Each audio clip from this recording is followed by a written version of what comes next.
That's how far they've gone to bend the entire process of scientific research at every level, from the gathering of the data, to the storage of the data, to the processing of the data, to making the data available to other people, to writing up the data, to doing the papers explaining what it means, calculating the temperatures, putting the papers in the peer-reviewed journals, trying to interfere with the peer-reviewed journals, interfering with the process of the UN's climate panel itself. It is a conspiracy from top to bottom, run by extremely powerful scientists who had got away for decades with challenging anyone who dared to argue with them by saying, you're not a scientist, you don't know what you're talking about, we're not going to pay any attention to you. They've said that to me and about me time and again. They describe me in one of their emails as a charlatan. Well, I don't mind insults, but these people are charlatans themselves. Pot calls kettle black. These people deserve to be locked up, and locked up for a very, very, very long time, and never, ever again to be allowed to hold any position of public trust or be paid a single penny of taxpayers' money. Well, Lord Monckton, that's the point, is there's so much fraud as I sit here and research it, saying that polar bears couldn't swim when they're the greatest land swimmer and hunt on the ice floes, and their numbers have exploded. Fact, local news in Austin last night said the polar bears are all dying. Total fraud. Lying with the hockey stick. Al Gore putting the graph together, knowing that carbon dioxide comes after warming, lying about that. And then saying all scientists agreed with them and pointing to their 2,500 pets when it was only 3 universities, as you pointed out, producing the fraud. The others just signed on to the fraud, believing it. Then we have them calling people climate deniers, saying people need to be locked up who disagree with them, clearly authoritarian. I mean, this is outrageous. And now the U.S. climate czar in the Washington Times says hacked emails don't change anything. And I've seen London Guardian articles where they're whining, talking about how you and others are persecuting the poor scientist when they're in the emails talking about how to persecute you. That's right, and I'm going to go on persecuting them, if that's the way they like to call it. I am going to go on because whether they like it or not, and they've done more than anyone to try to stop the world continuing to be free, well, we've had people like James Hansen, you've just quoted him, saying that people like me should be placed on trial for high crimes against humanity. Hey, I'm not the person killing people by starvation worldwide because of mad policies based on bad science. That's what they're doing.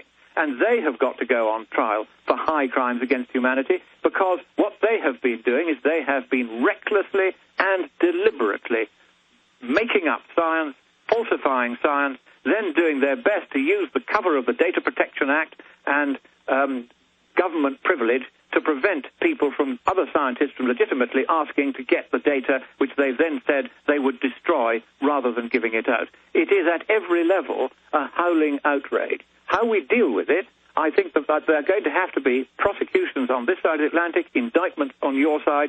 People are going to have to go to jail and be put on trial, not only for fraud, but I think we're going to need to send some of them to the International Criminal Court for crimes against humanity, because so many people are dying in the poorest countries as a direct result of the lunatic policies being pursued by half-witted governments peopled with scientifically illiterate and innumerate thickos who don't know any science, and therefore they have a kind of white coat syndrome. A scientist comes along and tells them something, and they simply believe it, particularly if it happens to suit their political predilection, which means on the whole it's much easier to persuade the left of the nonsense these people have been peddling than it is the right, who tend to be more sceptical of this kind of thing.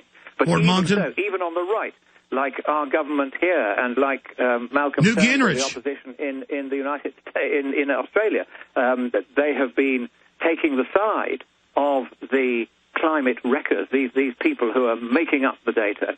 And instead of saying, right, now we can see, the scales have been lifted from our eyes, we can see we have been deceived, and therefore we are going to cancel the Copenhagen conference. We're not going to go. We're not going to have a Copenhagen treaty. They're all going to go anyway. It was literally 2 days after these emails exploded all over the web. Of course, they didn't really get into the mainstream media, which have been telling the other story and can't bear to admit they got it wrong.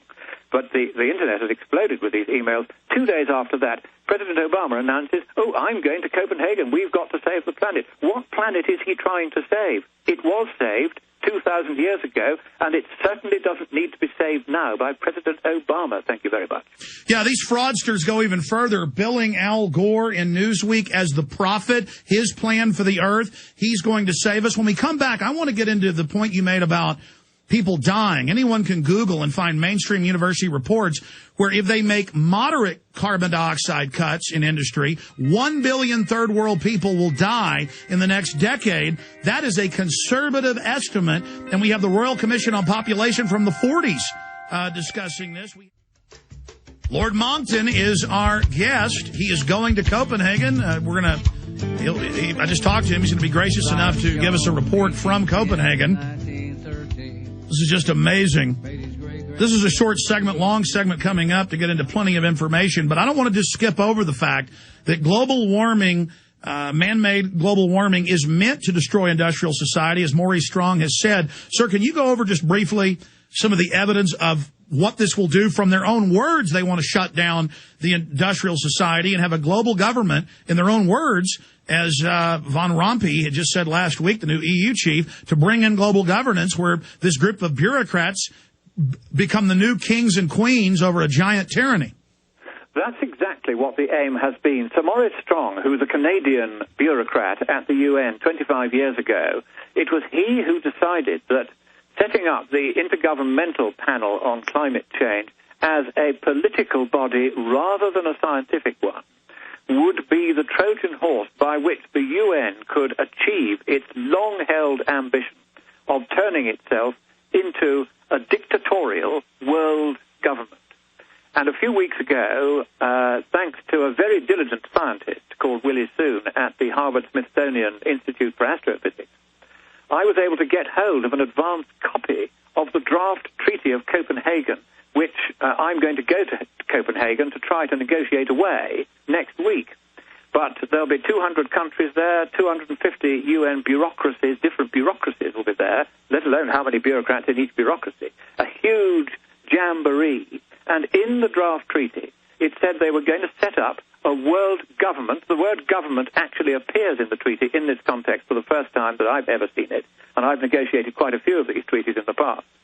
And it's going to give this government the power to control all formerly free markets, a point which Van Rompuy, the new dictator of Europe, has also just said. He doesn't want free markets anymore, he wants it regulated. And that's what they're going to do to markets all around the world, all in the name of saving the planet from a problem we know is no longer a real problem. Well, that's what Ban Ki-moon said in the New York Times 3 weeks ago. He said the UN will control world resources and a global government. That's exactly their ambition. They want nothing less than total world domination, to use the old phrase, and rather than doing it by going to war, as they would have had to in the old days, like Alexander of Macedon or Adolf Hitler or Napoleon, all these people with more ambitions than taste, they want to do it by a bureaucratic, stealthy coup d'etat. What they did was they hid this draft treaty as an annex to a 2-page note by the Secretariat of the Conference of the States Parties to the UN Framework Convention on Climate Change, buried on a UN website. That's where Willie Soon, who reads everything, thank heavens, found it. He saw it, sent it straight to me, and I discovered in the annex to this note 186 pages of a draft treaty, which they had kept secret by putting it openly on a website but burying it as an annex without saying it was there. So that when they had eventually pushed this treaty through, they were going to turn round with looks of surprise on their faces and say, what do you mean we hadn't published it? It's been on our website for weeks. That's the sort of game these shabby people play to try to trick us into giving up our freedom, our democracy, and our prosperity. And, of course, the U.S. Constitution would be made subject to this new treaty. If this treaty is signed by Obama, even if the Senate doesn't ratify it, and I don't think the Senate now will, because I've been into the Senate and talked to several senators, and I said, you sign this, it's over the dead body of the American Constitution. Don't do it. And I don't think they will.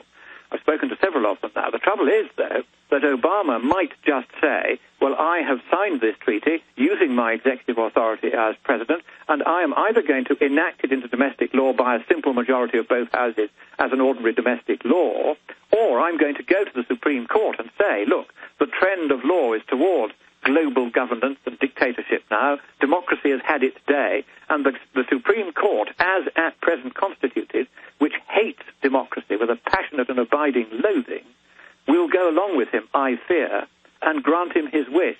So the important thing is that when he goes to Copenhagen, we have to do everything in our power to try to stop him signing the American Constitution and your freedom and your democracy away. Because if your freedom goes down the pan, then so does the freedom of the rest of the world. Well said. And many members of the Supreme Court have said they want global government, and USA Today that we should follow the orders of the UN. So we are in grave danger. We now see the European treaty being implemented by stealth, not letting the British people have a vote.